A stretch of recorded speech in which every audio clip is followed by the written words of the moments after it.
Greetings and welcome back to Room 303 and our Talks with Walt, as we are calling our readings through the deathbed edition of Walt Whitman's Leaves of Grass. We are in the Memories of President Lincoln section. We are now in the second poem, "O Captain, My Captain." Maybe one of the most famous poems in the history of American letters and literature, and as well one of the most infamous, we could argue, as well. The poem has an unbelievable history to it. We're going to comment on the different ways that Whitman himself struggled with this poem. It was in many ways the millstone around his neck, and yet it became, without question, the most famous poem that he ever wrote. Of course, the poem has any kinds of special meanings for those of us that love Robin Williams' Offering Dead Poets Society. It has something to do with standing on desks at the end of the film and all of that. I want to dedicate this poem to my two daughters, who as very young children gave to me as a gift their memorizing of this poem, both separately in different times, and they memorized this poem to give it to me as a gift, and it was unsolicited, and it remains for me one of those really precious gifts. And it always has intrigued me why it is children are so attracted to this poem. I think it has a lot to do with what we will call the closed form and the like. The traditional metaphors, of course, of ship of state and all of that. Now, our assumptions are that you've been following our stuff at learnstrong.net, down the left-hand side, Talks with Walt, our playlist. And from the very beginning, the first word come, the introductory word, all the way through inscriptions, all the way through and including every line of Leaves of Grass we've now talked about. We obviously have spoken a number of times together about the significance of the war. Intros to Memories of President Lincoln was given. And, of course, Lilacs Last in the Dooryard Bloomed, we just finished with. So now we're ready to take our plunge into this poem. And as we do so, as we have been doing in the past, we will rely first on our Nortons. And we will hear from Nortons that this is the most widely known and least characteristic poem that Whitman ever published. You'll read all of Leaves of Grass to kind of get a sense of how that's the case. The poem appeared first in the New York Saturday Press, November the 4th, 1865. Next in the Drum Tap sequel, and then with several revisions in the Passage to India of 1871-76. It was returned to Drum Taps with no further changes in 1881. The manuscript readings show much reworking, and to Trubel, the poet, Whitman confessed that he didn't feel at ease with its regularity of form and stanza, meter, and rhyme. He also expressed humorous irritation that the poem has succeeded with the public as his other poems had not. He even said, quote, "I'm almost sorry I ever wrote the poem." Just to continue with that set of comments, this is the way he said it. "The thing that tantalizes me most is not its rhythmic," he's talking now about the poem, "O Captain, is not its rhythmic imperfection or its imperfection as a ballad or rhymed poem. It is," and in parenthetics he adds, "it is damned bad in all that I do believe," in quote, or in parenthetic. "But the fact," he continues, "but the fact that my enemies and some of my friends who half doubt me look upon it as a concession made to the Philistines, that makes me mad." Again, he told his friend Horace Trubel. And it is true that we commented at the very beginning that Whitman's contemporary Longfellow, "Tell me not in mournful numbers, life is but an empty dream, for the soul is dead that slumbers." That is to say, that kind of la-ti-da-ti-da-ti-da kind of form of poetry that Longfellow loves in Psalm of Life and elsewhere, Song of Hiawatha elsewhere. Whitman hated that kind of idea, and so it is somewhat ironic that Whitman would be so remembered for specifically this one poem. Now, I'm going to make the argument, and I think it's an important one that we say it out loud. We're not reading this poem in isolation. This is often read, of course, anthologized probably more than any other poem. For a long time, this was the poem of all Whitman poems, along with I Hear America Singing. But we're not going to look at it that way. We're going to look at this as a poem in the series of readings that we've been working with Leaves of Grass. And we're going to come to this poem, I hope, to recover some of the true majesty of this poem. I am a real believer in this poem. I think that there's something remarkable happening in this poem. I think there's levels to it, and I want us to try and get there. Now, as we have said before, Leaves of Grass is a sustained theodicy. And I think here we're going to see that argued. That is to say, we're going to go from real despair to true celebration, but we're going to modulate those feelings. And this is really a public poem, even though it is, "O Captain, My Captain." Let's enjoy the poem. "O Captain, my Captain, Our fearful trip is done. The ship that has weathered every rack, the prize we sought is won. The port is near, the bells I hear, the people all exulting, while follow eyes the steady now, the vessel grim and daring. But, oh, heart, heart, heart, oh, the bleeding drops of red where on the deck my captain lies, fallen cold and dead. My captain, rise up and hear the bells. Rise up, for you the flag is flung, for you the bugle trills. For you bouquets and ribboned wreaths, for you the shores a-crowding. For you they call, the swaying mass, their eager faces turning. Here, captain, dear father, this arm beneath your head, it is some dream that on the deck you've fallen cold and dead. My captain does not answer, his lips are pale and still. My father does not feel my arm, he has no pulse nor will. The ship is anchored safe and sound, its voyage closed and done. From fearful trip the victor ship comes in with object won. Exult, O shores, and ring, O bells. But I, with mournful tread, walk the deck my captain lies, fallen cold and dead. Now, let's just remind ourselves right away that the word captain was used in Song of Myself, passage 35, which you hear of an old-time sea fight, and then my captain lashed fast. That referencing captains and ships is obviously something that's going to be very, very popular during Whitman's time especially. And notice right away the use of the word "oh" 6 times. We've seen this already. There is so much that we will see in this poem that we have seen before. It's not going to surprise or shock us. But notice that right away it is going to be, "Oh, captain," and then the exclamation points. There's 11 of them, by the way, in this poem. My captain. Notice it's not our captain. There's going to be this movement from the individual to the group, from psychology to sociology, as we talk about it in our Big Five, as we've mentioned, of course, in our introductory comments to Memories of President Lincoln. By the way, Lincoln's name never mentioned in any of these 4 poems. As we said about lilacs, we say it here. My captain, our, notice it's our now, from my to our fearful trip is done. Now, I think Whitman learned a lot from his study of the Odyssey, and I think what he learned was you can get back to Ithaca, but then you got a whole new series of odysseys or adventures or challenges that you're going to have to take. And to that degree, it's never over. Remember those final lines from Song of the Open Road, "Now understand me well, it's provided in the essence of things that no matter what fruition is success, a greater struggle is necessary." And I think standing behind this poem is that understanding. But then he quickly goes to this idea of the ship of state, and of course we're familiar with this from our study of Plato's Republic 6. You'll remember governance of a city or a state is like the command of a vessel, and we've given full lectures on Republic at learnstrong.net. You can run those ideas to ground. The ship has weathered every rack. The fact that he uses the word rack takes us back to Splendid Silent Sun, racked by war, strife, and as well we're going to hear this word one other time in a poem coming called Prayer of Columbus.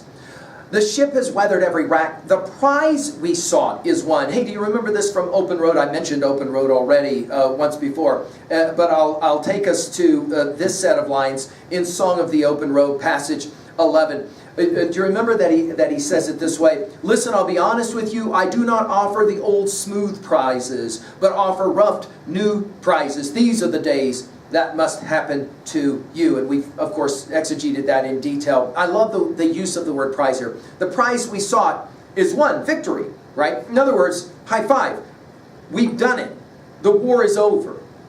The port is near, as the ship obviously sailing into port. The bells I hear, the people all exulting. Now, this idea of the bells is going to take us to, of course, Poe and his classic, The Bells, from 1849. And I think it's significant that that poem is so popular in our minds as we hear this idea of the bells. And of course, we've been hearing about bells all the way through, especially drum taps. The bells I hear, the people all exulting. Of course, this idea of exulting will take us to starting from Pomanak 14, exulting words. While follow eyes the steady knell, knell here will take us to, I hear it was charged against me. The vessel grim and daring. Now, the idea of using the word vessel in this way is going to take us back to Song of Myself 47, in vessels that sail my words, where Whitman loves to join the idea of a ship with his poetry. The vessel, grim and daring. Grim, of course, takes us to sight in camp. You'll remember that one from Drum Taps. And the word daring will take us to pioneers, oh pioneers. But, in other words, hey, good news in the first 4 lines. We've made it. But, oh heart, notice repeated 3 times. Heart, heart, heart. His trinities. And of course, we got a poem of 3 parts, trinities. Oh, the bleeding drops of red. I told you guys that there was a reason I kept pointing out to you in our study of drum taps that colors matter. And here it is, of course, the red color of death. Obviously, the red color of the flag as well. Where on the deck my captain lies, falling cold and dead. Now, of course, this use of the word deck is a fascinating use of our word because it takes us back to our study of when lilacs last in the dooryard bloom at 10. Do you remember this? How shall I deck my songs? And here it is, of course, the deck. My captain lies, the fallen cold and dead. Now, this cold and dead is only used as a phrase 3 times, and it's in this poem. Notice, it's cold as opposed to the sun and the warmth. And then, obviously, the use of the word dead to finish this stanza will pronounce the end of everything that Lincoln was, and yet the beginning of everything that Lincoln will become in this poem. Oh, captain, my captain, obviously the second use. Rise up and hear the bells. Now, you'll go back to Salut Amon, passage 7, for this one. And I find this fascinating that you'll maybe remember. He will talk about the Scandinavian warriors in Salut Amon 7. And then he says, I see them raised high with stones by the marge of restless oceans, that the dead man's spirits, when they wearied of their quiet graves, might rise up through the mounds and gaze on the tossing billows and be refreshed by storms. Immensity, liberty, action. I think he's calling on this kind of idea here. Rise up and hear the bells. In other words, he's saying directly to Lincoln, I want you to come back. Resurrection themes, of course, are a huge part of our study of lilacs. Rise up, he says it a second time. For you, 5 times it'll be repeated. For you the flag is flung. We heard about this in drum taps. For you the bugle trills. Think about the power of drum taps and think about the use of the word trills in Song of Myself 13. For you bouquets and rhythmed wreaths. This idea of flowers takes us, of course, to leaves of grass. For you the shores a crowding. So the word picture is we're coming into harbor. For you they call. It's interesting that he uses the phrase swaying mass. It reminds us that it was Machiavelli who says in The Prince, he who builds on the people builds on mud. This idea of swaying, of course, is a very fascinating adjective because, of course, it's what the waves do as an undulating, a word that we saw in lilacs. Here it's the swaying mass. Their eager faces turning. In other words, everyone is looking for the leader. And then the poem gets very, very interesting. It gets very complicated, I think, in relationship to Whitman's relationship to his own father. We've commented on that elsewhere. He struggled with his relationship to his father. Here, captain, and then it's dear father. And again, this dear father, this is the only use, but father is used 38 times to now in Leaves of Grass. Whitman, of course, that you could make the argument that Whitman is... And even though it's not said father and son, go back and look at, for example, Song of Myself 6. A child came to me fetching us. The me could easily be a father and the child could be the son. We, of course, saw fathers and sons buried side by side in poems in as most recent as drum taps, right? Here, captain, dear father. And then, of course, the compelling image. And I think there's a reason why this poem was so popular for so long. I think this imagery of putting the arm underneath the father's head to help to rest on it.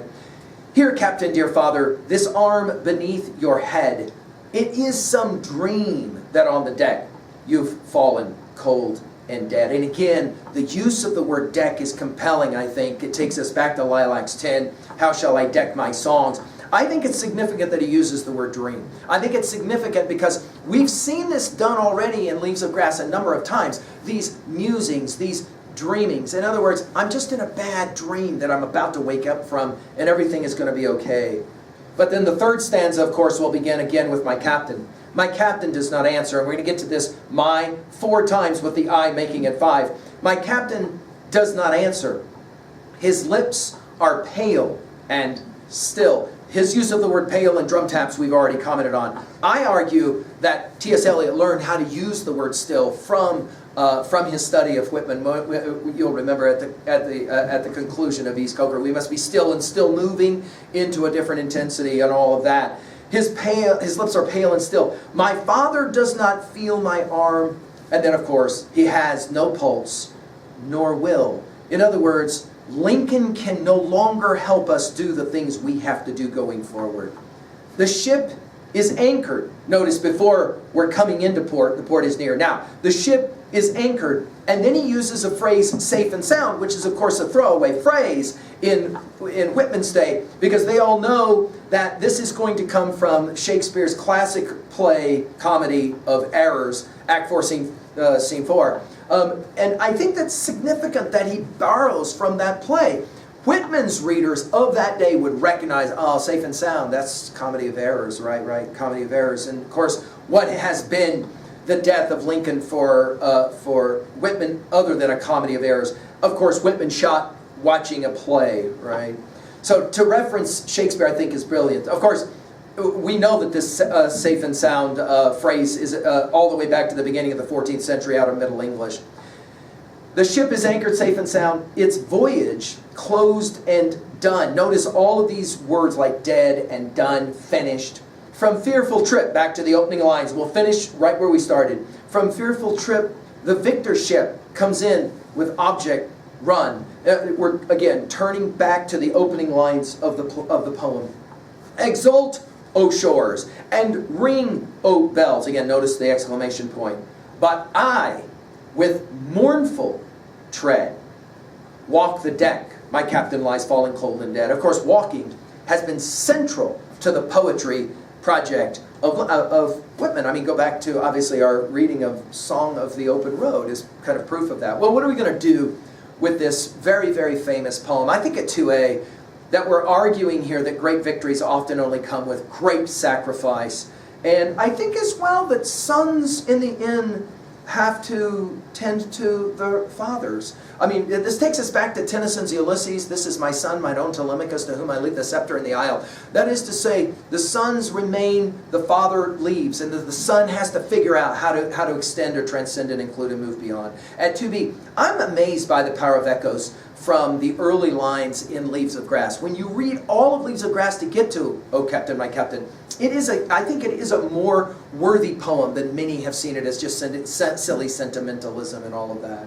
At 3A, I mentioned Plato's Republic 6. I want to as well just mention Melville's Moby Dick. I mean, think of Captain Ahab as a captain. 1851 is when that one's published. Kipling's Captains Courageous come to mind at 1897 as well. I like to think of Hamlet's daddy issues as it relates to this poem. You'll remember that Hamlet's mother in Act 1, Scene 2 will say, "Hamlet, thou knowest all men must die, passing to eternity. I, madam, it is common. Why does it seem so particular with ye?" And it will be Hamlet who says, "Seems, madam? Nay, it is not seems, it is." This idea of coming to terms with the death of the father is compelling. I think it's a compelling read to go back and look at what we've said about Hamlet at learnstrong.net. Finally, at 3B, how are we going to respond to a poem like this, to own this poem? This is maybe Whitman's most famous poem. It's the one that he wished, at times he said he wished he had never written because so much was made of it that he saw it as at times a weak poem. What are your thoughts about it? Do you see it as weak? Do you see it as strong? And why do you think Lincoln is not mentioned in this poem, just like he's not mentioned in Lilacs? Is it a matter of respect? And then finally, speaking of Lilacs, why do you think that so many people consider Lilacs such a stronger poem than "Oh Captain, My Captain"? I'll let you kind of muse with that one. And to my daughters, thank you.